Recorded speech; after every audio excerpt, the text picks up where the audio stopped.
Livro em áudio determinado por Cristiane Batista, Grata. A bipolaridade de classe. Deleuze e Guattari. Eis porque o problema de uma classe proletária pertence em primeiro lugar à praxis. Organizar uma bipolarização do campo social, uma bipolaridade de classes, foi a tarefa do movimento socialista revolucionário. Claro que podemos conceber uma determinação teórica da classe proletária no nível da produção, aqueles de quem a mais-valia é extorquida, ou no nível do dinheiro, renda salarial.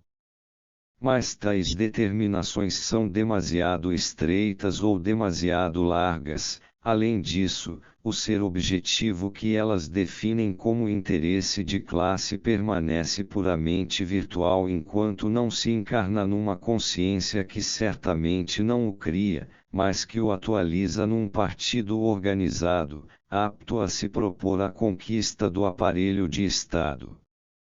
Se o movimento do capitalismo, no jogo de suas relações diferenciais, é esquivar-se a todo limite fixo determinável, é ultrapassar e deslocar seus limites interiores e fazer cortes de cortes, o movimento socialista parece necessariamente levado a fixar ou a consignar um limite que distingue o proletariado da burguesia, grande corte que vai animar uma luta não só econômica e financeira, mas também política.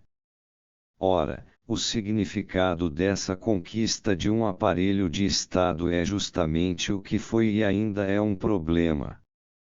Um Estado supostamente socialista implica uma transformação da produção, das unidades de produção e do cálculo econômico.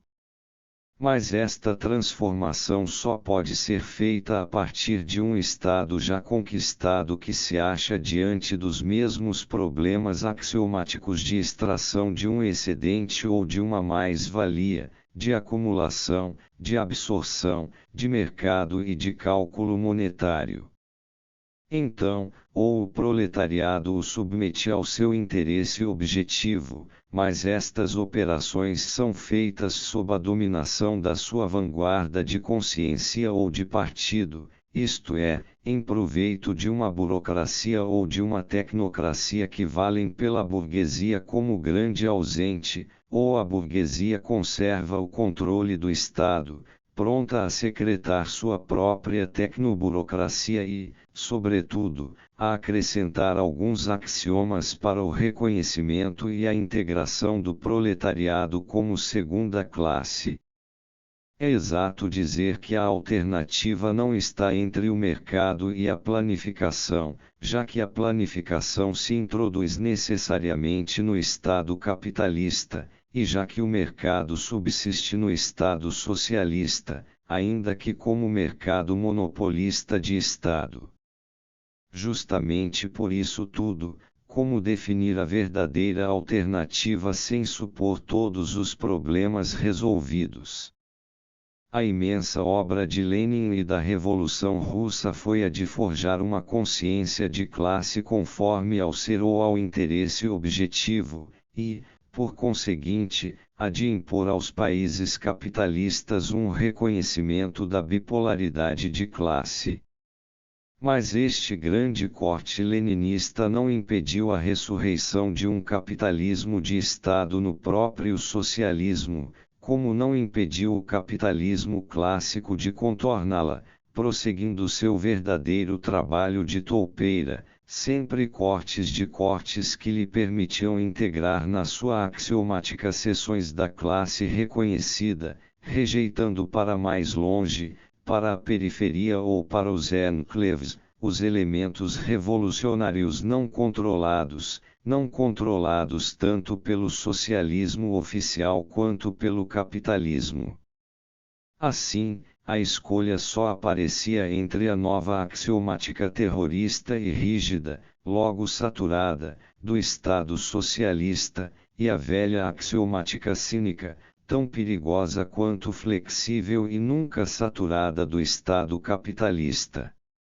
Mas, Na verdade, a questão mais direta não é saber se uma sociedade industrial pode dispensar os excedentes, a absorção do excedente, o Estado planificador e mercantil, ou mesmo um equivalente de burguesia. É evidente que não, mas, ao mesmo tempo, é também evidente que, nesses termos, a questão não está bem posta.